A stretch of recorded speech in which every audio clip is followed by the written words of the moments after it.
अरे अपने पिता का नाम बोलने में, छुपवाने में शर्म क्यों आ रही है?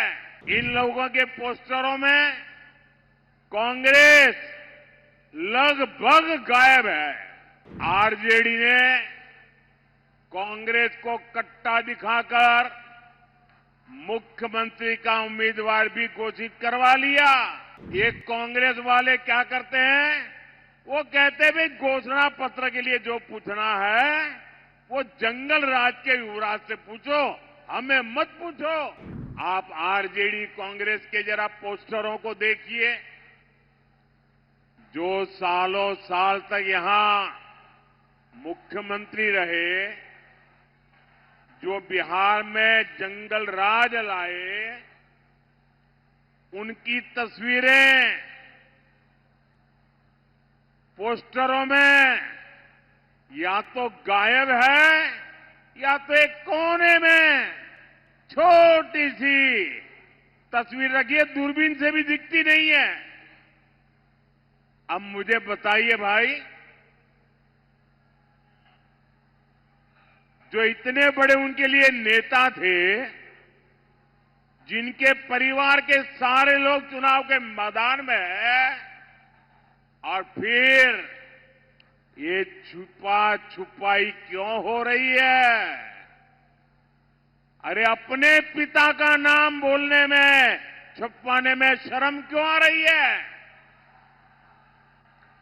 वो कौन सा पाप है जिसको आरजेडी वालों को बिहार के नौजवानों से छुपाना पड़ रहा है? साथियों, आपने एक और चीज भी नोटिस की होगी, इन लोगों के पोस्टरों में कांग्रेस लगभग गायब है। आरजेडी ने कांग्रेस को कट्टा दिखाकर मुख्यमंत्री का उम्मीदवार भी घोषित करवा लिया, और अब कांग्रेस को उसकी हैसियत भी दिखाई जा रही है। कांग्रेस के जो नामदार कुछ हफ्तों पहले तक बिहार में बड़े बड़े दावे कर रहे थे, उनकी तस्वीर और दावे दोनों को पोस्टर में से भी और घोषणा पत्र में भी आरजेडी ने बोना बना दिया है, बोना बना दिया है। आजकल आप ये भी देख रहे होंगे कि जो वादे, जो घोषणाएं आरजेडी के नेता कर रहे हैं, कांग्रेस के लोग ही उन पर विश्वास नहीं कर रहे हैं। जब मीडिया के लोग कांग्रेस के नेताओं में उनके मुंह में उंगली डाल डाल करके बुलवाते हैं, मीडिया वाले बार बार पूछते हैं घोषणा पत्र बताइए भाई, क्या बताना चाहते हो? जब भी घोषणा पत्र की बात आते हैं, ये कांग्रेस वाले क्या करते हैं? वो कहते हैं भाई घोषणा पत्र के लिए जो पूछना है वो जंगल राज के युवराज से पूछो, हमें मत पूछो।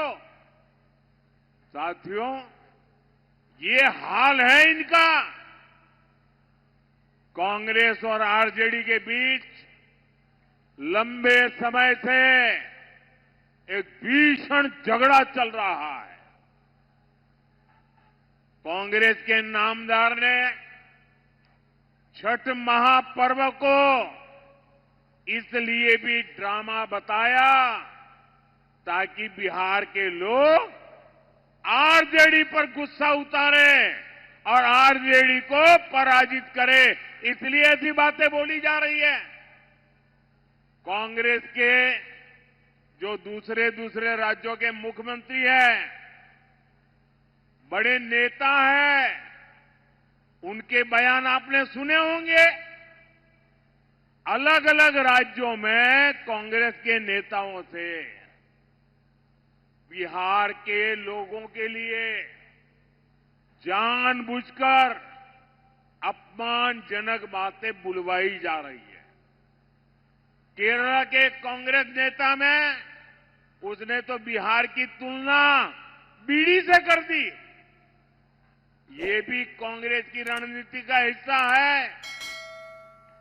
जो बिहारियों को प्रताड़ित करते हैं, तमिलनाडु के डीएमके के जो नेता बिहारियों को गालियां देते हैं, उनको कांग्रेस ने बिहार चुनाव में प्रचार के लिए बुलाया ताकि आरजेडी को आपके गुस्से का सामना करना पड़े।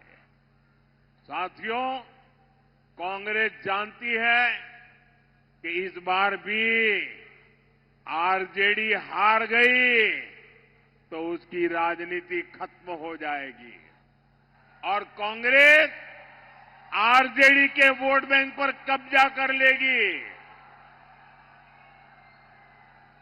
एक दूसरों का वोट बैंक छीनने की एक खींचतान अब खुल करके सामने आ गई है। आप देखिएगा, बिहार चुनाव में हारने के बाद कैसे आरजेडी कांग्रेस में गालियों का दौर शुरू होता है।